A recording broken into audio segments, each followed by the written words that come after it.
want to see my clothes hamper. All right. I'm about to do a Weeknd album tier list. We're gonna just do a quick ranking, 10-minute ranking of all his albums. I'm gonna break down what I like, what I don't like about it, and then I might just give my favorite song from these albums. I might do that.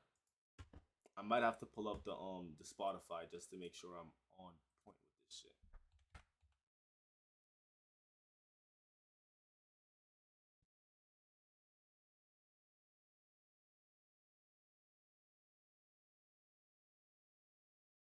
I bet.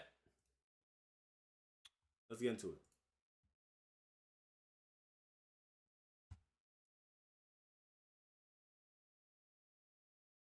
First ever album, first ever mixtape, House of Balloons, S tier. I don't even have to say anything else other than S tier.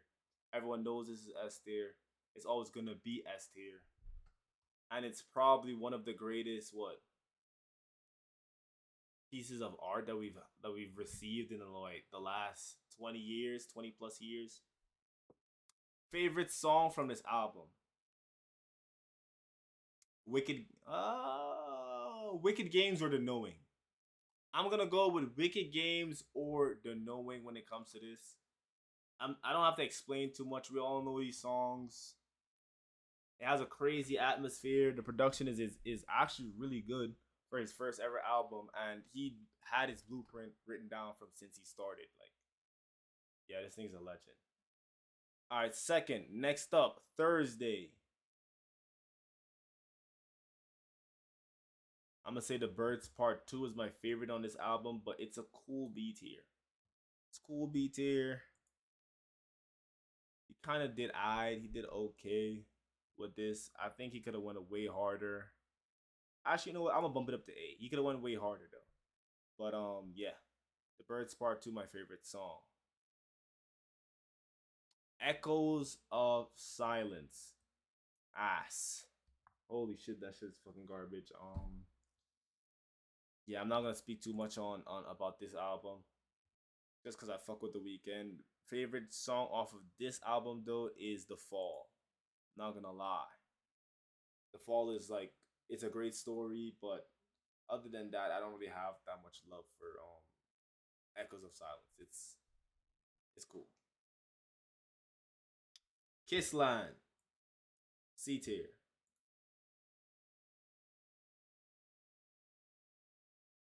I'm gonna say my favorite song on Kissland has to be Belong to the World. I feel like this album is a pretty cool album. He started off his whole like what After Hours song all the way back in After Hours sound back in he started this shit all the way back in what 2013. It was still rough, not really as polished, but his singing really carried for most of it. Still a cool album. It'd probably be a lot of people's best ever album, but you know it's a Weeknd. We have high standards for this little Ethiopian drug addict. Beauty Behind the Madness. Definitely one of his best albums ever, without a doubt. Top tier. I have much more to say about this. My favorite song from this album has to be the final song, Angel. That shit is so good, and it ends like on a really high note for the Weeknd. The whole album is just quality. You don't have a boring time listening to the album from from track 1 to track 14. It's pretty good. And yeah, it's vibes. Alright, Starboy. It's better than Thursday. A lot of bangers on this album, a lot of different sounds. He also teased like that after hours, going towards that after hours sound, but it could have been polished a little bit more, but it's still a good listen. This album is fucking big though. 18 songs. What the hell? Who was he feeling like? I don't know who he was feeling like, but yeah, it's cool. I guess it's cool. Cool, I guess. Okay, My Dear Melancholy. Like a B. Solid B. I like that it's short. Call My Name is fire. I would Wasted Times was fire as well. Privilege fire as well. But a lot of misses. Like it's for such a short album, you'd think it'd just be like just pure quality. You know what I'm saying? After Hours, one of his best albums ever. Literally one of his best albums ever. He cooked. He cooked with this album. I don't have much else to say. This shit was just yeah, it was quality pure out throughout.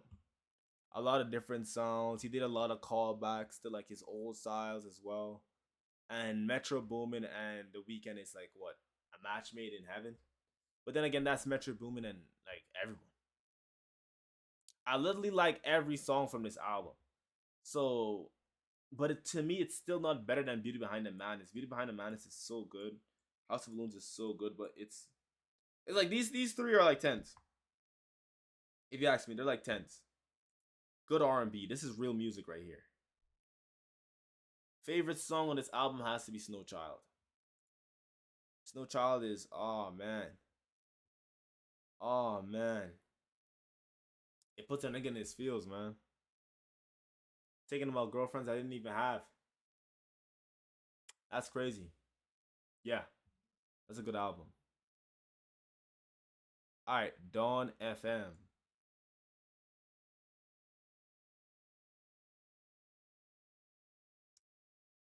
This is pretty cool. I see this on the same level as Starboy. It's definitely better than Thursday in my opinion. The what do you call it? The production is nuts. The production is crazy. It's really crazy. The fact that he has like only two features on here, and it was like what, Lil Wayne and Tyler the Creator. I don't even know how he got that to work with this type of production.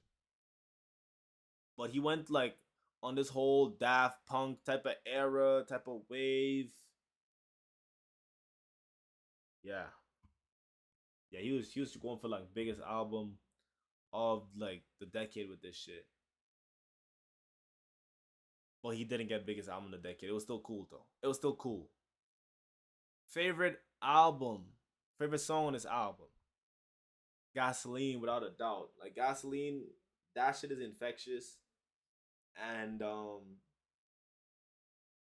don't know, like it just gets me going, man. It gives you a lot of energy. This song, it's a vibe, man. This whole album is just a vibe. Like if you're tired of just listening to regular sounding pop albums, I would say give Dawn FM a listen.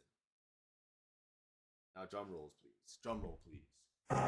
Ladies and gentlemen, this is the main event of the evening. And now, it's